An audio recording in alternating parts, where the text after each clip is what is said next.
Hello everyone, commerce अध्ययन में आज हम देखेंगे डिजीज्ड पार्टनर्स कैपिटल अकाउंट किस तरह से प्रिपेयर होता है। So first of all, diseased partners क्या होते हैं? जिन पार्टनर की डेथ हो जाती है उसे डिजीज्ड पार्टनर कहा जाता है। ठीक है। सो पार्टनरशिप फॉर्म जैसा कि हम सभी जानते हैं बहुत ही इंपॉर्टेंट है। पार्टनरशिप फॉर्म के अपने कई सारे पार्ट्स हैं। उसमें से partnership fundamental, admission, retirement and जो भी चेंजिंग रेशियो होते हैं उन पे वीडियोस बन चुके हैं। सो अपन वीडियोस को चैनल पर विजिट करके ज़रूर देखिएगा। पार्टनरशिप फॉर्म से 5 से 6 क्वेश्चन एग्जाम में आते हैं। बहुत ही इंपॉर्टेंट होता है उन क्वेश्चंस को करना। और बात करते हैं यहाँ पर डेथ ऑफ अ पार्टनर की, means disease partners capital account की। तो यहाँ पर डेथ ऑफ पार्टनर जो पार्टनरशिप फर्म का एक इम्पॉर्टेंट पार्ट है और ये बहुत ही इजी और छोटा टॉपिक है और के कंपैरिजन में जितने भी उसके पार्ट्स हैं। पार्टनरशिप डेथ जो है वो बहुत ही छोटा और बहुत ही आसान टॉपिक है। तो इसके बारे में हम आज इस वीडियो में पूरा डिस्कस करेंगे और आपको इजीली सारी चीज़ें समझ में आ जाएंगी। सो पार्टनरशिप जो डेथ है वो पार्टनरशिप रिटायरमेंट की तरह ही है। बहुत सारी चीज़ें उसी की तरह फाइंड आउट होती है, बट कुछ एक चीज़ें हैं जो थोड़ी सी अलग हैं, उसके बारे में हम डिस्कस करेंगे। तो अगर मैं बात करूं अपने उन चिल्लरों की जिन्हें मेरा रिटायरमेंट वाला वीडियो है, अगर आपको बहुत अच्छे से समझ में आ गया है पार्टनरशिप रिटायरमेंट के केस में किस तरह से ट्रीटमेंट किया जाता है, किस तरह से अकाउंट्स को प्रिपेयर किया जाता है, तो आपको ये डिजीज पार्टनर्स कैपिटल अकाउंट भी ईजिली समझ में आ जाएगा। तो स्टार्ट करते हैं इस वीडियो को और देखेंगे क्या क्या चीज़ें होती हैं और किस तरह से फाइंड आउट किया जाता है। ठीक है। सो फर्स्ट ऑफ ऑल हम बात करते हैं कि पार्टनरशिप डेथ, जब भी पार्टनर की डेथ हो जाती है तो उस केस में कुछ एक चीज़ें जो थोड़ी अलग तरह से फाइंड आउट करनी पड़ती है। हमें डेट का खास तौर पे ध्यान रखना पड़ता है कि कितने टाइम तक पार्टनर बिजनेस में काम किया है और कितने टाइम बाद उनकी डेथ हो गई है, हमें उस डेट का ध्यान रखना पड़ता है। और interest on capital plus profit, इन दोनों को फाइंड आउट करते टाइम हम डेट का खास ध्यान रखते हैं। ठीक है ना। मीन्स जब भी आप प्रॉफिट देंगे पार्टनर को तो उस केस में हम ये ध्यान देंगे कि जो पार्टनर है उन्होंने बिजनेस में कितने टाइम तक काम किया है। मीन्स अगर उन्होंने 1 अप्रैल से 30 जून तक ही काम किया है तो उन्हें सिर्फ 3 महीने का प्रॉफिट दिया जाएगा, प्लस इंटरेस्ट ऑन कैपिटल भी दिया जाएगा सिर्फ 3 मंथ्स का। ठीक है ना। अगर देना है तो दिया जाएगा सिर्फ उतने महीने का जितने महीने उन्होंने काम किया, मीन्स वो ज़िंदा थे। ठीक है। तो स्टार्ट करते हैं इस वीडियो को और देखते हैं, बहुत अच्छे से समझते हैं। बहुत ही ईजी टॉपिक है, समझ में आ जाएगा। और जो क्वेश्चन होता है डेथ का उसमें इतनी ढेर सारी चीज़ें आपको एक क्वेश्चन में नहीं मिलती हैं। सारे क्वेश्चन में कुछ ना कुछ एक अलग पॉइंट होता है और उनका ट्रीटमेंट आपको करना पड़ता है। तो जो आपका पार्टनरशिप डेथ है ये टॉपिक है, मैंने उस टॉपिक से रिलेटेड जितने भी क्वेश्चन है मैंने उन सारे क्वेश्चंस को देखा है। जो भी आपको नया पॉइंट मिला है मैंने उन सारे पॉइंट्स को मैं यहाँ पर लेकर आई हूँ, ताकि आपको बार बार कहीं मतलब चेक ना करना पड़े कि इसका ट्रीटमेंट किस तरह से करना है। इसलिए मैं लेकर एक साथ आई हूँ आपके लिए सारी चीज़ों को यहाँ पर एक साथ मैंने यहाँ पर कलेक्ट किया है आप सबकी सभी के लिए। सो आप आसानी से देखकर समझ सकते हैं। जब भी आपको कैपिटल अकाउंट बनाना हो डेथ के केस में तो आप इस वीडियो को देख सकते हैं। इस कैपिटल अकाउंट के बेसिस पे एज इट इज़ बना सकते हैं। अमाउंट चेंजेस हो गए बट इससे ज़्यादा आपको कुछ नहीं मिलने वाला जितना मैंने क्रेडिट एंड डेबिट साइड में चीज़ों को रखा हुआ है। ठीक है। तो स्टार्ट करेंगे और देखते हैं क्या होता है। सो जो यहाँ पे फॉर्मेट है वो है date particular amount, date particular amount. Normally होता है particular amount, particular amount. Date मैंने यहाँ पर इसलिए ये कॉलम ऐड कर लिया है क्योंकि कभी कभी जब भी डेथ होगी पार्टनर की तो हमें डेट माइंड से उतर जाती है, तो आप चाहें तो यहाँ पे शो कर सकते हैं डेट। ठीक है। यहाँ पर सबसे पहले आएगा बाय बैलेंस बीडी, जिस ईयर को आपका ईयर स्टार्ट हो रहा है फाइनेंशियल ईयर, आप वो डेट यहाँ पर रख सकते हैं। अगर 1 अप्रैल 2018 से स्टार्ट करें तो 1 अप्रैल 2018 रख सकते हैं। ठीक है। बाय बैलेंस बीडी ये होती है ब्रॉड डाउन कैपिटल अमाउंट होता है जो बैलेंस शीट में दिया होता है क्वेश्चन में सारे पार्टनर्स की कैपिटल। सो जो भी डिजीज पार्टनर हैं जिनकी डेथ हो रही है उनकी कैपिटल हम यहाँ पर उठाकर लाएंगे और शो करेंगे बाय बैलेंस बीडी करेंगे। बाय इंटरेस्ट ऑन कैपिटल, अगर उन्हें इंटरेस्ट ऑन कैपिटल देने की बात कही गई है तो हम उन्हें इंटरेस्ट ऑन कैपिटल प्रोवाइड करेंगे जितने मंथ्स वो जीवित थे उतने महीने का। ठीक है। बाय जनरल रिजर्व, किसी भी तरह का कोई भी रिजर्व है जो क्वेश्चन में दिया हुआ है बैलेंस शीट में उन सभी रिजर्व को हम एज इट इज़ डिस्ट्रीब्यूट करेंगे जिस तरह से एडमिशन या रिटायरमेंट केस में करते थे। ओल्ड सारे पार्टनर्स अपने ओल्ड रेशियो में डिस्ट्रीब्यूट कर लेते थे। तो जो जिन पार्टनर की डेथ होगी उनका जो भी प्रॉफिट शेयर होगा उनका प्रॉफिट शेयर निकाल कर हम यहाँ पर शो कर देंगे। बाय रिवैल्यूएशन प्रॉफिट, एसेट्स की रिवैल्यू होती है या लायबिलिटीज़ कम या ज़्यादा होती हैं तो ऐसे केस में रिवैल्यूएशन अकाउंट बनता है, उसमें आपको प्रॉफिट भी हो सकता है लॉस भी हो सकता है। प्रॉफिट होगा तो आप यहाँ पर शो करेंगे अपने जो भी पार्टनर्स के ओल्ड रेशियो हैं उनमें डिस्ट्रीब्यूट करके, तो डिजीज पार्टनर को उनका शेयर मिल जाएगा, क्रेडिट कर देंगे। By profit and loss suspense account, यहाँ पर बच्चे बहुत कंफ्यूज होते हैं क्योंकि यहाँ पर कभी कभी 2 वर्ड यूज़ होते हैं, by profit and loss suspense, by profit and loss account. ठीक है। सो बच्चों को ये कन्फ्यूजन होता है कि कब हमें profit and loss suspense account करना है एंड कब हमें by profit and loss account करके डिजीज पार्टनर के प्रॉफिट को शो करना है। तो बच्चे बता दूं ये दोनों केसेस होते हैं, दोनों कंडीशंस अप्लाई होती हैं अलग अलग केसेस में। ठीक है। तो ये कब होता है वो जान लेते हैं। तो अगर पार्टनर की डेथ ईयर के एंड में ईयर के बीच में होती है, ठीक है, अगर पार्टनर की डेथ ईयर के बीच में होती है, जैसे उन्होंने काम करना शुरू किया अप्रैल से लेके वो 30 जून तक काम कर पाए, तो यहाँ पर सिर्फ 3 महीने उन्होंने काम किया है, मीन्स बीच में ईयर के बीच में उनकी डेथ हो गई है। तो ऐसे केस में जो प्रॉफिट एंड लॉस निकालेंगे और जब हम शो करेंगे तो यहाँ पर वर्ड यूज़ करेंगे by profit and loss expense account. कब करेंगे? जब ईयर के बीच में डेथ हो जाएगी पार्टनर की, तब ये यूज़ करेंगे। अगर ईयर के एंड में हो रही है पार्टनर की डेथ, मीन्स उन्होंने 1 अप्रैल से लेकर 31 मार्च तक पूरे साल काम किया, फिर उनकी डेथ हो गई, ठीक है, तो ऐसे केस में यहाँ पे by profit and loss account करके शो करेंगे उनके प्रॉफिट को। आपको याद भी होगा जब आपने 11th में फाइनल अकाउंट पढ़ा है तो वहाँ पर जो फाइनल अकाउंट बनता था उसमें trading account, profit and loss account, balance sheet prepare होती थी, वो ईयर के एंड में बनती थी। फाइनल अकाउंट यानी अंतिम खाते, जो भी आपका साल अंत हो रहा है ना, आपका ईयर ख़त्म हो रहा है, उस टाइम पे बनता था, इसलिए profit and loss account use होता है। तो ईयर के एंड में होती है तो by profit and loss account use कीजिएगा यहाँ पे वर्ड, उनके प्रॉफिट को शो करने के लिए। बाय WCR है, ये वो वर्कमेंस कंपोजिशन रिजर्व है, एज इट इज़ बढ़ जाएगा ओल्ड रेशियो में और उन्हें इनके हिस्से का यहाँ पर हम शो कर देंगे। बाय कंटीजेंसी रिजर्व, ये भी डिस्ट्रीब्यूट हो जाएगा by S capital and by B's capital account. बात करते हैं यहाँ पे गुडविल की। जैसे रिटायरमेंट के केस में रिमेनिंग पार्टनर रिटायरिंग पार्टनर को गुडविल देते थे, वैसे यहाँ पर देंगे किसको? डिजीज पार्टनर को। कैसे देंगे? जो भी आपकी वैलिड गुडविल दी होती है ना, एडजस्टमेंट दी होती है, उसका हम निकाल लेंगे पहले। जिन पार्टनर की डेथ हो रही है उनका शेयर निकाल लेंगे और फिर उनके शेयर को जो भी आपके रिमेनिंग पार्टनर है अपने गेनिंग रेशियो में दे देंगे। किसको? डिजीज पार्टनर को एज अ कंपनसेशन दिया जाता है, ठीक है ना। तो रिमेनिंग पार्टनर देंगे अपने गेनिंग रेशियो में गुडविल। आ जाते हैं डेबिट साइड में। सो डेबिट साइड में आपकी ओल्ड गुडविल मैंने शो रखी है, रिटर्न ऑफ, ये जो बैलेंस शीट दी होती है ना क्वेश्चन में, उसके एसेट साइड में दिया होता है ओल्ड गुडविल, तो इसे वो लोग रिटर्न ऑफ करना होता है, ख़त्म करना होता है। तो जो पार्टनर्स हैं वो अपने ओल्ड रेशियो में डिस्ट्रीब्यूट कर लेते हैं। तो जो भी डिजीज पार्टनर है वो भी करेंगे और डेबिट हो जाएगा उनके हिस्से का जो भी होगा। टू बैंक, यहाँ पे ड्राइंग, जब भी सेल्फ यूज़ के लिए आप अपने पार्टनरशिप फर्म या बिजनेस से पैसा निकालते हैं तो उसको ड्राइंग कहा जाता है। तो जितना अमाउंट होगा वो यहाँ पर डेबिट हो जाएगा, ठीक है। तो इंटरेस्ट ऑन ड्राइंग, उसी ड्राइंग अमाउंट पे अगर इंटरेस्ट चार्ज हो रहा है तो जितने मंथ्स आपने जिस तरह से निकाला है, कितने मंथ्स पे निकाला है ड्राइंग, उसके अकॉर्डिंग चार्ज हो जाएगा इंटरेस्ट और डेबिट हो जाएगा। तो एडवर्टीजमेंट सस्पेंस अकाउंट, ये भी एसेट साइड दिया होता है एडवर्टीजमेंट सस्पेंस अकाउंट। तो अगर दिया है तो जो भी डिजीज पार्टनर का शेयर है ओल्ड प्रॉफिट शेयरिंग रेशियो उसमें निकाल करके यहाँ डेबिट कर देंगे, ठीक है। To profit and loss account, assets में दिया होता है, लॉस होता है, तो ये भी बढ़ जाएगा उनके प्रॉफिट शेयर में और डेबिट हो जाएगा। तो रीवैल्यूएशन अकाउंट, लॉस लिया है यहाँ पे, क्योंकि रीवैल्यूएशन में लॉस भी हो सकता है प्रॉफिट भी हो सकता है, ठीक है। हम जब भी बनाते हैं तो दोनों आते हैं। प्रॉफिट आएगा तो इधर क्रेडिट साइड में उनका प्रॉफिट शेयर निकाल कर दिखाएंगे और लॉस होगा तो इधर शो करेंगे उनका प्रॉफिट शेयर निकाल कर, ठीक है। अब आपको दोनों साइड को जोड़ना है और माइनस करना है। तो जो बैलेंस आएगा ना अब वो जाएगा टू सीज एग्जीक्यूटर्स अकाउंट में। यहाँ पर ये भी एक नई चीज़ आपको देखने को मिली, क्योंकि रिटायरमेंट के केस में यहाँ पे टू सीज लोन अकाउंट करते थे। अगर सीज रिटायर हो रहे हैं, मिस्टर सी रिटायर हो रहे हैं तो यहाँ पे सीज लोन अकाउंट दिखता था। यहाँ पर अगर सी की डेथ हो रही है तो टू सीज एग्जीक्यूटर अकाउंट, ठीक है। सो रिटायरमेंट के केस में होता क्या था कि वहाँ पर जो पर्सन है, जो पार्टनर है, वो बिजनेस फर्म से रिटायर हो रहे थे, पार्टनरशिप फर्म से। कहाँ से रिटायर हो रहे थे? पार्टनरशिप फर्म से रिटायर हो रहे थे, अपनी लाइफ से रिटायर नहीं हो रहे थे, अपनी ज़िंदगी से रिटायर नहीं हो रहे थे। इसलिए वहाँ पर उनका लोन अकाउंट बनाया जाता है, क्योंकि वो ज़िंदा है, वहाँ पर सिर्फ अपने काम से रिटायर हुए हैं, ठीक है। तो वहाँ पर लोन अकाउंट बनेगा, जो भी रिटायर होंगे उनके नाम से, फर्म है उनके नाम से लोन अकाउंट खोलेगी और फिर उनका पेमेंट कर देगी एक टाइम पे, ठीक है। बट यहाँ पर जो पार्टनर है उनकी डेथ हो जाती है, मीन्स वो दुनिया से रिटायर हो रहे हैं, ज़िंदगी से रिटायर हो रहे हैं, उनकी डेथ हो रही है।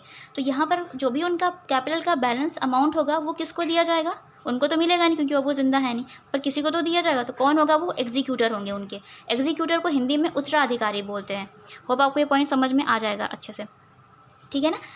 एंड लीगल रिप्रेजेंटेटिव भी बोलते हैं। सो अलग अलग वर्ड है, एक ही इंसान होता है, ठीक है। तो कोई भी हो सकता है उनका एग्जीक्यूटर, उनके सन हो सकते हैं या उनका कोई फैमिली मेम्बर हो सकता है, ठीक है। तो टू सीज एग्जीक्यूटर अकाउंट में जाएगा उनका बैलेंस अमाउंट कैपिटल का। अभी हम बात करेंगे यहाँ पे सीज एग्जीक्यूटर अकाउंट कैसे बनता है, ठीक है। तो यहाँ पर 30 जून का ये सारे बैलेंस आए हैं। डेट की बात करें तो यहाँ पे ओपनिंग डेट डालेंगे आप, और यहाँ पर वो सारी डेट पड़ेंगी जिस डेट को उनकी डेथ हो रही है। उनकी डेथ 2-3 महीने के बाद भी हो सकती है, पूरे साल के बाद हो सकती है। तो जो भी जिस टाइम डेथ होगी वो डेट यहाँ पर आएगी, और बैलेंस भी उसी डेथ के टाइम का ही होगा, ठीक है। अभी हम बात करने वाले हैं सीज एग्जीक्यूटर्स अकाउंट की। तो यहाँ पर हम लेकर आएंगे कैपिटल बैलेंस। कहाँ से लाएंगे आप? सीएस के कैपिटल अकाउंट से। तो मान लेते हैं हम ईयर है यहाँ पे 2018 और 30 जून का जो बैलेंस है जो वहाँ पर हमने लिया है वो लेकर आएंगे आप बाई सीज की डेथ हो रही है तो उनके कैपिटल से आ जाएगा। कैपिटल अकाउंट, मान लेते हैं 60,400, ये अमाउंट अज्यूम कर लीजिए। अब 60,400 में से कुछ अमाउंट इनको इमीडिएटली पेमेंट हो जाता है, ठीक है ना, पेमेंट कर दिया जाएगा। तो उस केस में किस तरह से करेंगे, तो यहाँ पर हो जाएगा टू बैंक, कुछ तुरंत पैसा दे दिया गया, कितना 20,400, मान लेते हैं 1 जुलाई को दे दिया गया, 30 जून को उनकी डेथ हुई, 1 जुलाई को पैसा दे दिया गया, कितना 20,400। अब 60,400 में से 20,400 तो दे दिया गया, अभी भी कितना अमाउंट बचा हुआ हमें वो देखना होगा। तो ज़्यादा कुछ करना नहीं है, 60,400 माइनस करेंगे 20,400, जो आ जाएगा वो आ जाएगा आपका बैलेंस अमाउंट आएगा इनका 40,000। तो ये जो 40,000 बैलेंस अमाउंट है ना, अब ये देना है उनके एग्जीक्यूटर को, सी के एग्जीक्यूटर को देगा। कौन देगा, फर्म देगी, पार्टनरशिप फर्म। चाहे तो वो एक साथ दे सकती है, चाहे तो इसे टुकड़ों में दे सकती है, मीन्स किश्तों में, इंस्टॉलमेंट में दे सकती है। तो इसकी 2 इंस्टॉलमेंट बना लेते हैं, 20,000 की 2 इंस्टॉलमेंट, तो 20,000 सिर्फ ये बैलेंस अमाउंट है। जब भी इंस्टॉलमेंट में बात होती है तो इंटरेस्ट के साथ अमाउंट को पे किया जाता है, तो जब भी इंटरेस्ट के साथ दिया जाएगा तो इंटरेस्ट कैलकुलेट करना पड़ेगा। तो यहाँ पर हम इंटरेस्ट फाइंड आउट करेंगे, अब वो किस तरह से होगा हम वो देखने वाले हैं। तो 30 जून को उनकी डेथ हुई है, तो यहाँ पर उनका जो इंटरेस्ट निकलेगा वो निकलेगा 31 मार्च 2019 बाई इंटरेस्ट, ठीक है। सो बाई इंटरेस्ट करेंगे तो बैलेंस अमाउंट अगर हम देखें तो कितना आ रहा है 40,000, 40,000 यानी हमेशा बैलेंस अमाउंट पे इंटरेस्ट दिया जाता है। मान लेते हैं 6% देना है इंटरेस्ट, ठीक है। और 9 मंथ्स आ जाएगा जब आप जुलाई से मार्च तक कैलकुलेट करेंगे, जुलाई से मार्च 100 करेंगे तो ये आ जाएगा आपका 1800। तो ईयरली इंस्टॉलमेंट हमने बनाई है, तो इंटरेस्ट भी उन्हें ईयरली देना होगा फर्म को, ठीक है ना, एग्जीक्यूटर को देना है। पर यहाँ पर सिर्फ 9 महीने का इंटरेस्ट है, तो हमने यहाँ पर सिर्फ फाइंड आउट किया, अभी पेमेंट कुछ नहीं करने वाले, यहाँ पे सिर्फ इसको रहने देते हैं। आगे हम 3 महीने का और इंटरेस्ट निकालेंगे, फिर पूरी पेमेंट करेंगे। तो अब यहाँ पर आ जाएगी टू बैलेंस CD, जब आप घटाएंगे तो आ जाएगा 41,800 मीन्स 41,800 टोटल कर लेंगे और अकाउंट को कर देंगे हम क्लोज, तो हो जाएगा 62,200, ठीक है। ईयर क्लोज हो गया आपका। अब आ जाते हैं हम 1 अप्रैल 2020 में। तो इस CD को आपको इधर लेकर आना है by balance, BD means brought down, कितना 41,800, 1 अप्रैल 2020 की बात हो रही थी। अभी हमें इंटरेस्ट भी निकालना है, कितने का, कितने टाइम तक का निकलेगा 30 जून का बाई इंटरेस्ट। अभी भी कुछ भी पेमेंट तो अभी तक हुआ नहीं है, ठीक है ना, 40,000 था, अभी भी ये बैलेंस अमाउंट 40,000 है। तो इस 40,000 पर ही आप फिर से कितने महीने का निकालेंगे, अप्रैल से 30 जून तक का इंटरेस्ट निकालेंगे, 6%, 3 मंथ आएगा, 100 to 12 करेंगे, तो जब आप कैलकुलेशन करेंगे तो ये आ जाएगा आपका 600। अब इस साइड पे हम इनको कर देंगे पेमेंट करेंगे तो आपका आ जाएगा टू बैंक, ठीक है। कब करेंगे, मान लीजिए 30 जून को कर रहे हैं, जिस टाइम उनकी डेथ हुई थी, ठीक है, 30 जून। और यहाँ पर मान लेते हैं 20,000 जो बैलेंस अमाउंट था वो, प्लस 9 मंथ का इंटरेस्ट कितना था 1,800, 3 मंथ्स का 600, इनको जोड़कर हम बाहर इनको पे कर देंगे, कितना अमाउंट 22,400। इस तरह से हो जाएगा इनका पेमेंट। अभी भी साल बचा हो, क्योंकि अप्रैल से स्टार्ट हुआ है तो 31 मार्च को एंड होगा, तो 31 मार्च, ठीक है ना। सो 2009 1 अप्रैल 2019 होगा यहाँ पे, क्योंकि यहाँ पे ईयर क्लोज हो रहा था 31 मार्च 2019, सो 1 अप्रैल 2019 हो जाएगा, ठीक है। सो आई होप आप समझ गए होंगे। तो इसी तरह से कैलकुलेशन होता है। आपको अगर प्रॉब्लम होती है डेट में तो आप डेट के लिए प्रैक्टिस कर सकते हैं ढेर सारी, ठीक है। सो यहाँ पर मुझसे भी हो गई ये प्रॉब्लम्स, उसके लिए हम सॉरी, बट यहाँ पे 19 होगा। अब आ जाते हैं 31 मार्च 2020 में। सो बाई इंटरेस्ट की बात करते हैं, तो अब देखिए यहाँ पर पेमेंट हो गया है ना, 40,000 का पूरा बैलेंस अमाउंट था, उसमें से 20,000 दे दिया गया है। हम इंटरेस्ट से हमें लेना देना नहीं होता है, सिर्फ किस अमाउंट से होता है, कैश अमाउंट से, जितना उनको देना होता है। 40,000 में से 20,000 दे दिया, अब घटा देंगे 40 में से 20,000 को, तो अब कितना बैलेंस रह गया होगा, ओनली 20,000 रुपये। सो इस 20,000 पे अब जब देगी फॉर्म, वो देगी 6%, 9 मंथ्स। सो 9 मंथ्स आप कैलकुलेट कर सकते, 30 जून चला गया, 1 जुलाई से 31 मार्च तक, 100 अपॉन करेंगे हम 12। तो आप जब इतना कैलकुलेशन करेंगे तो आपका जो इंटरेस्ट आएगा वो आ जाएगा यहाँ पे कितना 900।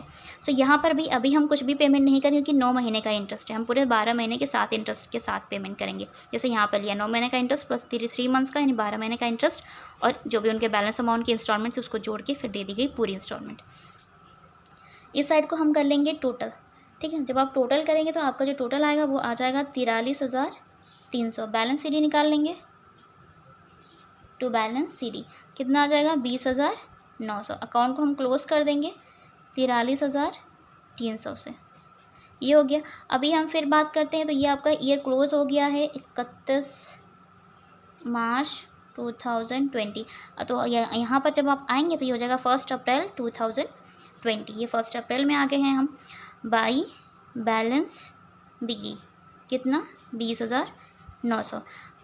इंटरेस्ट निकालेंगे हम कब का 30 जून तक का। बाई इंटरेस्ट कितने बैलेंस अमाउंट पे 20,000, क्योंकि अभी भी ये 20,000 बचा हुआ है, हमेशा बैलेंस अमाउंट पे इंटरेस्ट निकलता है, याद रखिएगा। कितने महीने का? अप्रैल मई जून, 3 मंथ्स का। 100/12 करेंगे, इनका आ जाएगा इंटरेस्ट हो जाएगा 300, टोटल करने पर आएगा 21,200।